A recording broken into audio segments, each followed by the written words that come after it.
Hello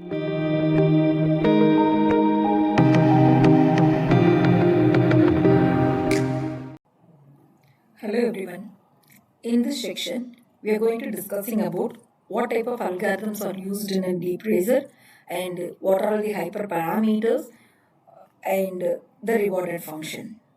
So in deep razor, we have two kind of algorithms. One is the proximal policy optimization and another one is the soft actor critic. So both the algorithm will work differently in different action spaces and different hyperparameters. Let me examine in more detail about these two algorithms.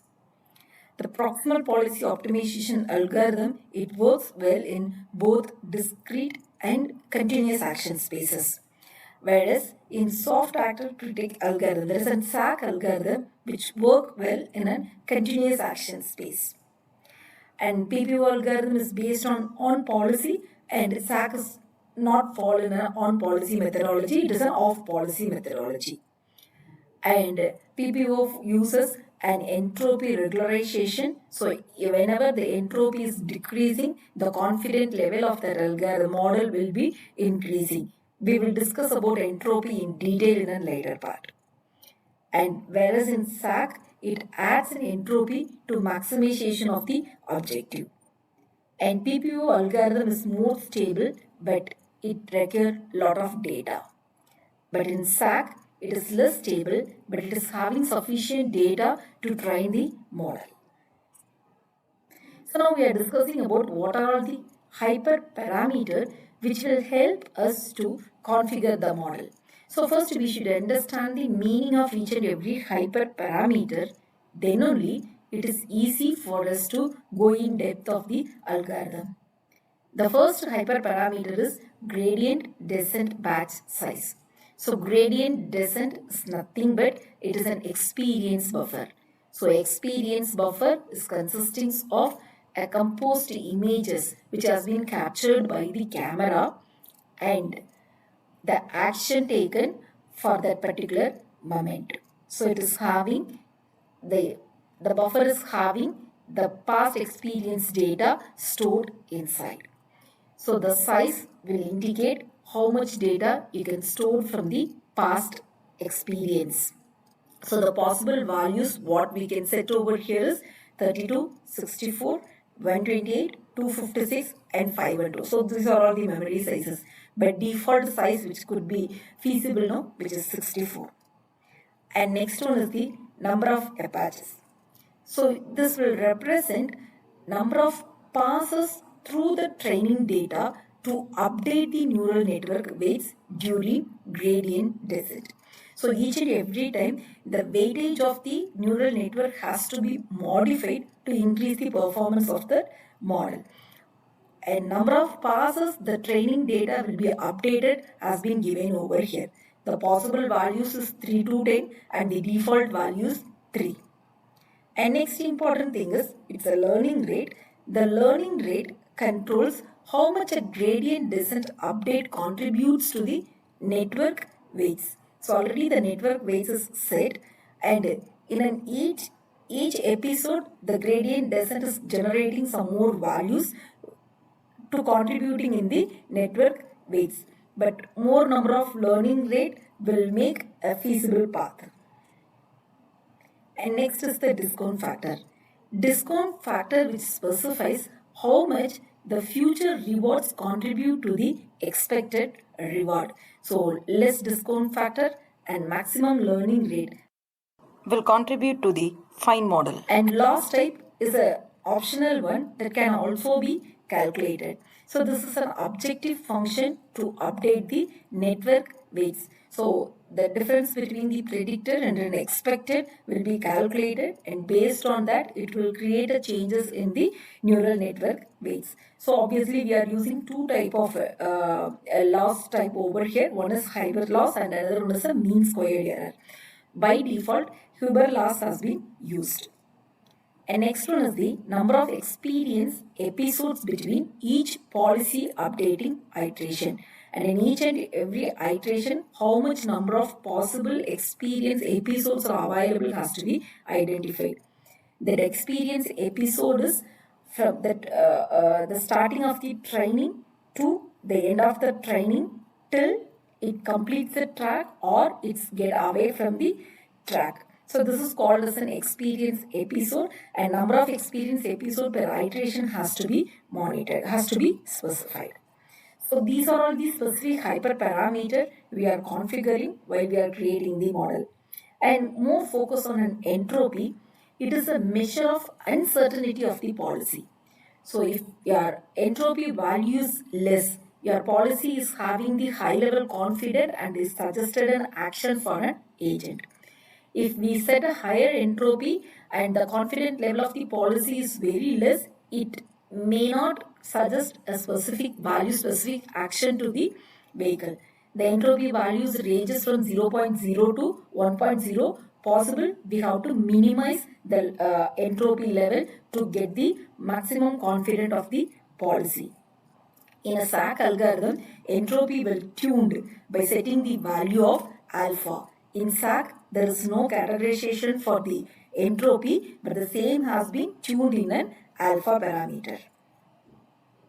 So apart from this hyperparameter value, we should more focus on the reward function, because reward function will help us to fine-tune our model. So how, in which basis the reward functions are working? DeepRaiser, by default, it provides 4 types of reward function.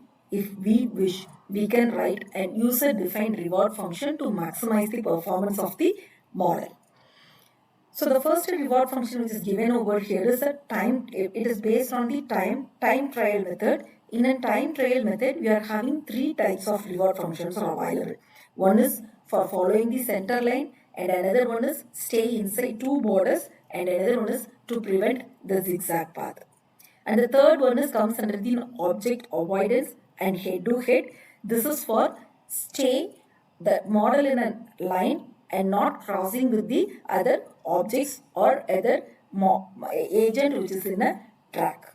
So let me go one by one in detailed manner. So the first time trial model which is written to follow the center line. Here some of the attributes have been already defined and we have functions to retrieve the values also. So to make my model follows the center line, that is an yellow line. So what type of reward functions are used over here is whenever my agent goes away from the center line, the reward will become a penalty. If it is very closer to the center line, the reward will be increasing for the reinforcement. So the value has been fixed with 1 by 10th and 25th scale and 5th scale. So the marker 1 is set for 1 by 10th of its track size, and marker 2 is for 1 by 4th of the track size, and marker 3 is for half of the track. If my car lies in between the distance 1 by 10th of the distance from the center, and rewarded point will be 1. If it is in the 1 by 4th of the track size, inside the 1 by 4th of the track size, and the rewarded point will be 0.5. If it is inside the half of the track size, then the rewarded function will be 0.1. If it is away from half of the track size, then the rewarded function will be 0.001. So here we had given a clear example. We can take the track sizes, track width is 24 feet for an example. And we are calculating the marker 1 value, marker 2 value and marker 3 value. Marker 1 is obtained from multiplying track width by 2.4. And marker 2 is obtained from 0.25 multiplied with track width. Likewise, marker 3 has been evaluated from the multiplication from 0.5 into track width. So we will receive what could be the marker value over here.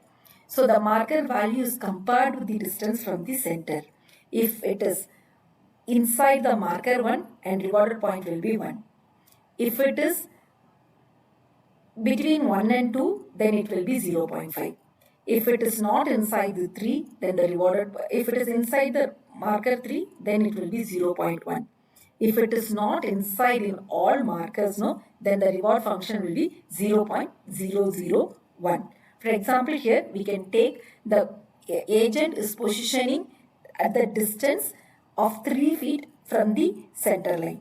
Automatically, the rewarded function has been calculated as 0.5 over here. The next reward function is stay inside two borders.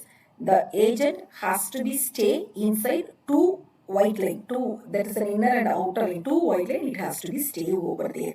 For that, we are just trying to provide the maximum rewarded function if the vehicle lies in between half of that particular track. From the center, if the model lies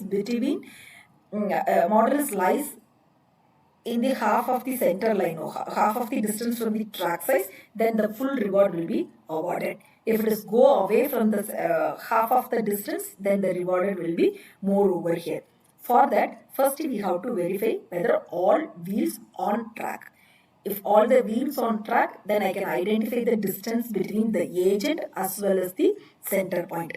If the distance between the agent and the center point has been calculated, then the subtracted value has been taken, which is multiplied by 0.5 and it compared with 0.05. If the value is negative, the car is not closer to the two border, it might be stand on the borderline. So the rewarded function will be 0.001 because soon it will be get off from the track. And if it is exactly half of the track size, and the reward will be 1. Reward will be more inside or half of the track, the reward will be 1. If it is on the track, then automatically it will be 0.001. So in that manner, the reward function has been calculated. So the next reward function is prevent zigzag. The zigzag path of the agent could be controlled by controlling the steering angle. The steering angle, if it fixed with the extreme left and extreme right, we may have a possibility of having zigzag running mode. So to prevent those things, the steering value will be verified with the threshold value. So if the 15 is my steering threshold, it will be always verified with that level. If my absolute steering angle is less than this 15, then rewarded point will be given. So it is less than 15, the rewarded point will be given as 0.8, or else it will be taken its own rewarded function, that is 0.001. So likewise, we control the steering angle by comparing those values. The penalty has been provided to the model to prevent the zigzag. The next reward function is for the object avoidance and avoid head-to-head collision. So to avoid the object as well as to avoid the collision, first the vehicle should be inside the two borderline. So first we are taking the code as it is, what we had seen in the reward function for the model within the two border. And the rewarded function of that particular function will stored in the variable reward underscore lane. So that is for the reward on being in the lane. At the next level, we have to identify the object and also identify the distance between the object and the model. Whenever the distance is very close, automatically the reward function, the reward penalty will be high. If it is having a distance could be maintainable to avoid collision, then the reward penalty will be very less. So here in this image, the model is there and the object is here. We are identifying the distance between both the two. So if that first we check whether the object as well as in the model are in the same lane. If it is in the same line, then we identify the distance between the model and the object. If the distance is between 0.5 to 0.8 and the reward for avoiding the collision will be multiplied by 0.5. That means the reward value will be reduced by 1 by 2. If the distance is between 0.3 and 0.5, it is reduced by 5. That means the rewarded for avoiding the collision, which is multiplied by 1 by 5. If the distance between the object and the model is less than 0.3, automatically there is a high possibility of having the collision. So the rewarded point will be 0.001. In that way, the reward for avoiding the collision has been calculated, as well as the reward being on a lane has been calculated. Altogether, we are identifying the reward based on the policy and train the model to avoid the object and head-to-head collision in its pathway to reach the desired goal. Hope you understand what are all the things, or what all the things has to be configured in a as a hyperparameter, and how the default reward functions are working. So with this basic understanding, in the next module, we will check about how the model can be created in an AWS console. Thank you.